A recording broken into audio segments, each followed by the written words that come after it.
Welcome back to and this guides. In today's video, we are going to show you how to create a user flow diagram in Confluence with drawio. Let's begin. Now, the first thing you need to do is to log in using your credentials. If this is your first time on Confluence, click the Get Started Free option.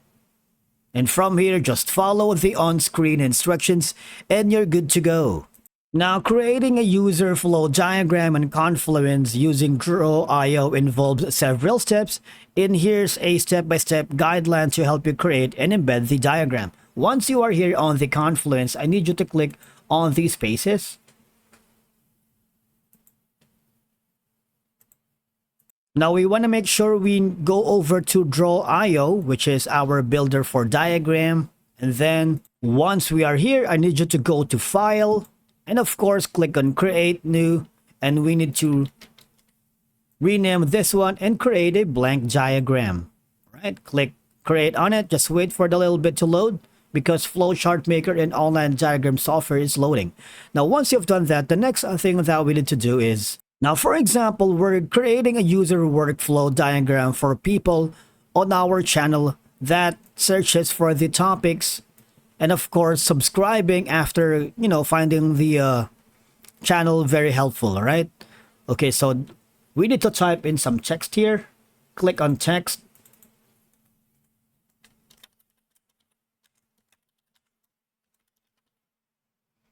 And then the next option is, I like the circle, but I think the next option is I'm going to use the rounded rectangle for some reason.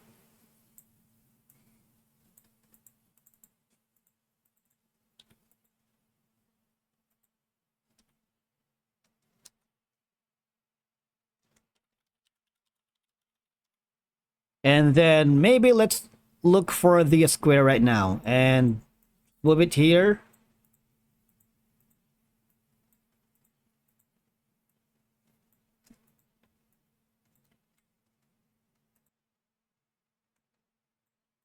Now put some text here. Let's say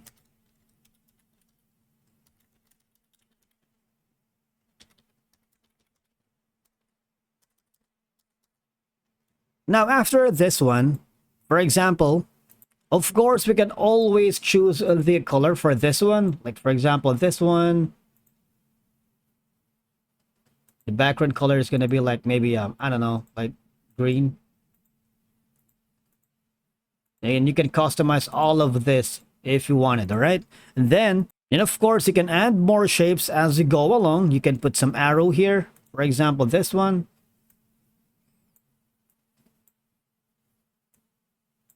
You can experiment with all of these elements as soon as you get a hold of this platform, right?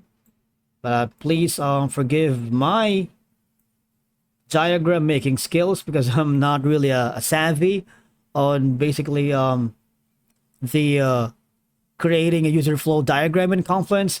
But after doing so, this is basically the foundation. You can use more advanced settings here.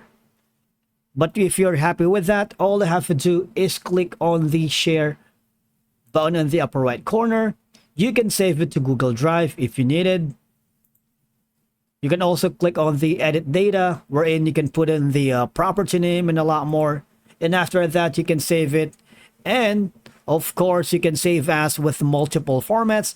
You can export it as PNG and a lot of files that you can use, or even a URL. And I believe that's it for today's video. Thank you so much for watching. We will see you again in the next one.